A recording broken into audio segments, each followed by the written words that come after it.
Hello, everyone. Welcome to Social Justice. Let's begin. The engines roared like beasts. The grandstands trembled under the clash of metal and half-burnt fuel. Then suddenly, silence. A sleek silver race car froze mid-turn. Steam hissed from the hood as the crowd murmured in confusion. Kneeling on the asphalt, arms buried in the smoking engine, was Jalen Brooks. He wore a grease-stained jumpsuit, an unmistakable black silhouette in a sea of white uniforms. A shadow fell over him. Logan Westwood, the star racer of the season. He stepped forward and smirked, loud enough for the entire pit crew to hear. "You had one job, Jalen, and as usual, you blew it. Some people just don't belong in places like this." A few chuckles broke out. Someone elbowed the guy beside him. Jalen didn't lift his head, didn't respond. Just gripped the wrench tighter, his knuckles turning bone white. In a world where fame was a crown and white skin was armor, silence was the last dignity he had left. But just then, at the end of the runway, a private jet rolled to a stop. The door opened. A woman stepped out, petite in a perfectly tailored suit. Ariana Voss, the most powerful CEO in the racing industry. She took a step forward, then stopped. Her eyes locked onto the man kneeling beneath the hood, and she froze. Ariana said nothing. No wave, no phone check, no nod to the assistant trailing behind her. She just stood there, bathed in the glare of sun bouncing off the hot racetrack. Eyes fixed on the man bowing over the broken car. Jalen Brooks. Underneath the grimy mechanic's suit was a name she once knew very well. 15 years ago, if memory served. Long enough to build an empire, and long enough for everyone to forget Jalen. Everyone but her.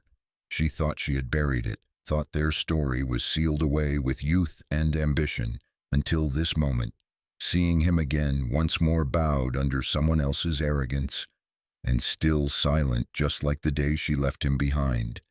In the distance, the voice of the race commentator blared over the loudspeakers, cheerful, as if none of this was happening. "Westwood's car number 7 has officially been disqualified from the first round. This might be the biggest shock of the season." Jalen closed the hood. He didn't look up. He stood, wiping the sweat from his forehead, not because he was tired, but because he was humiliated. Ariana turned away, heading toward the waiting SUV. But her heart wasn't with her. It stayed back there on that racetrack, where the man who once meant everything to her was now just a forgotten name, buried under engine oil. Jalen never asked why.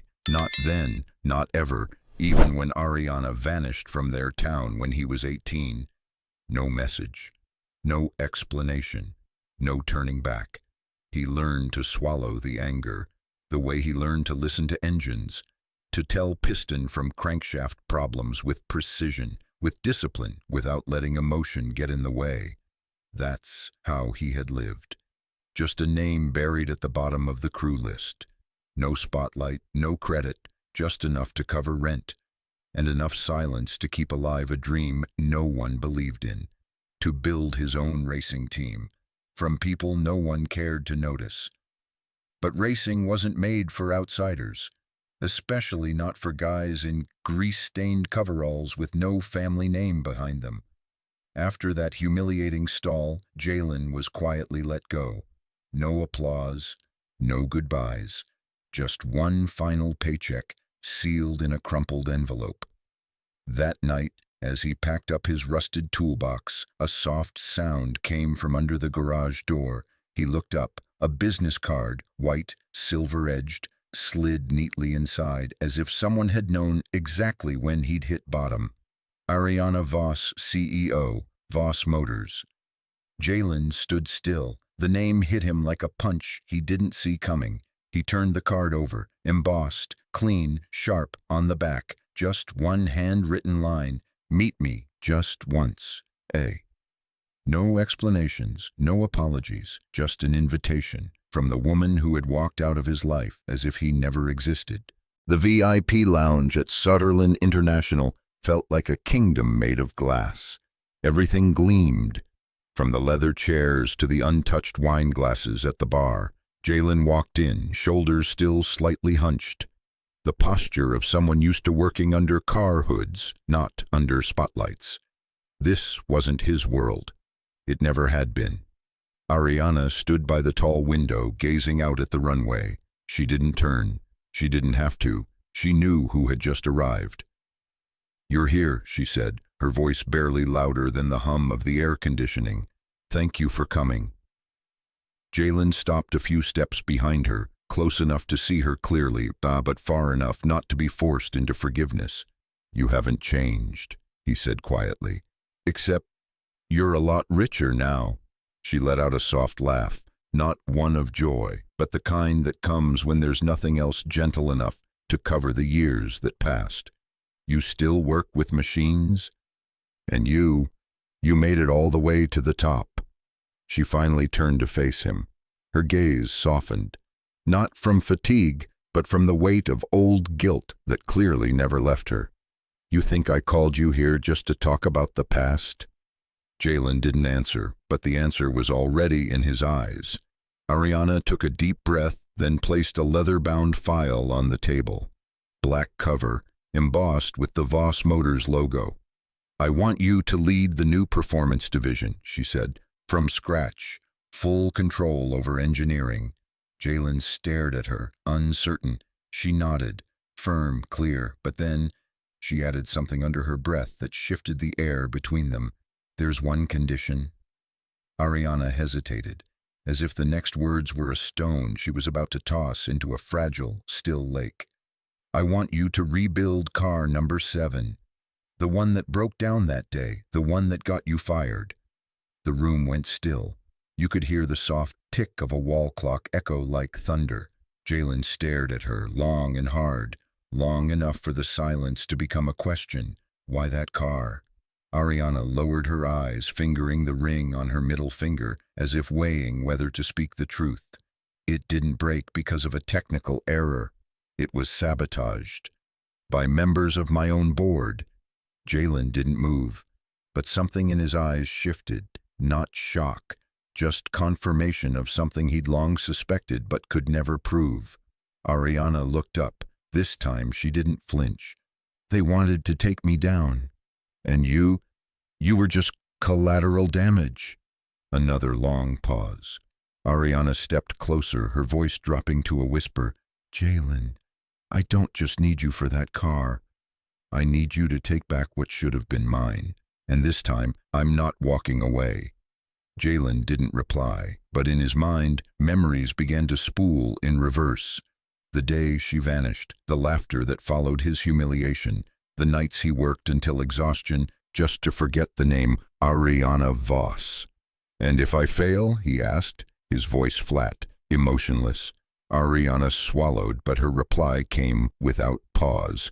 "They'll destroy your name, and I'll lose everything." They both understood. This wasn't an invitation, it was a gamble.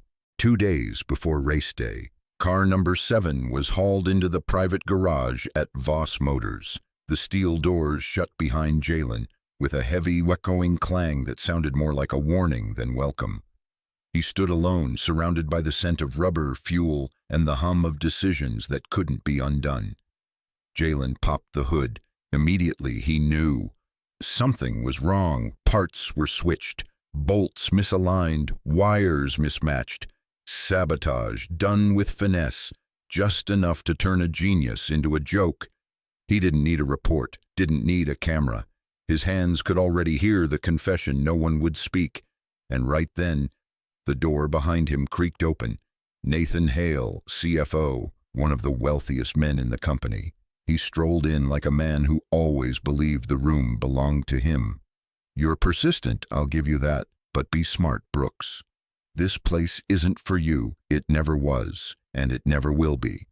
Jalen didn't answer. He picked up a wrench, gripped it tightly, not to fight, but to hold back the familiar anger he'd lived with his whole life. "Don't fool yourself just because Ariana called," Nathan smirked.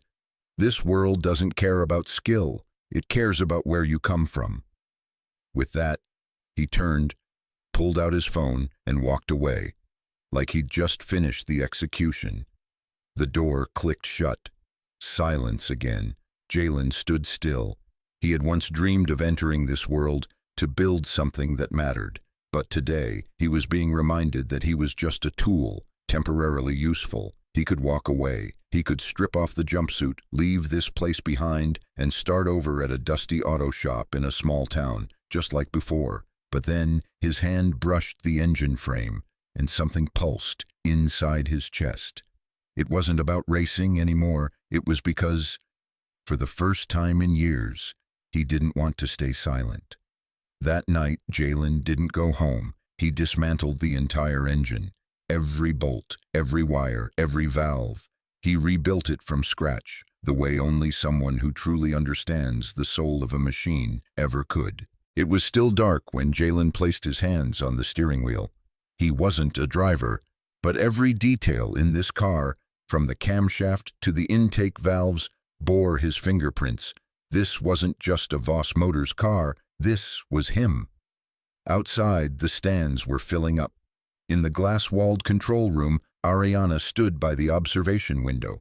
Her hands trembled slightly, but her back remained straight. This was their race. She was risking the company. He was risking his entire life. At the starting line, car number 7, engineered and rebuilt by Jalen Brooks. The commentator's voice came through the speakers, laced with condescension. Most thought this was just a PR stunt. A mechanic? What did he know about speed? The race began. For the first few laps, car 7 lingered in the middle of the pack. Spectators chuckled. The board of Voss Motors exhaled, thinking the worst was over. Then came lap 5. The car surged forward. It sliced past the lead car with a glide so smooth it felt like silence itself. No wasted motion, no shake, just perfect execution, as if every part of the machine had been born to do this. The crowd erupted. The entire pit lane stood up. On the screens, a name appeared: Jalen Brooks, a man once buried in backstage footnotes, now leading the field. When the car crossed the finish line first, Ariana let go of the glass railing. A single tear rolled down her cheek, not because of victory, but because finally, she wasn't the only one who remembered him. In the pit, Jalen climbed out of the car to a roar of cheers. He didn't say a word. He walked straight toward the executive board, the same people who once smirked when he was fired. "Now," he said, voice steady, each word a quiet reckoning, "let's talk about who's really running this team." Ariana stepped forward. No suit, no heavy makeup, just a woman standing beside a man as equals. She held out a key, gold-plated, engraved, Voss Performance Division, VP. "I should have fought for you 15 years ago," she said, "but if you'll have it now, this team is yours." Jalen smiled, not proud, not boastful, just enough to say he'd finally arrived where he was always meant to be. "We made it here, that's enough." As the sun set over the track, two people, a mechanic once laughed off and a CEO who once walked away, stood side by side. For the first time, no one was left behind. If this story moved you, subscribe to Social Justice for more powerful stories. And don't miss the next one. It's already waiting. See you soon.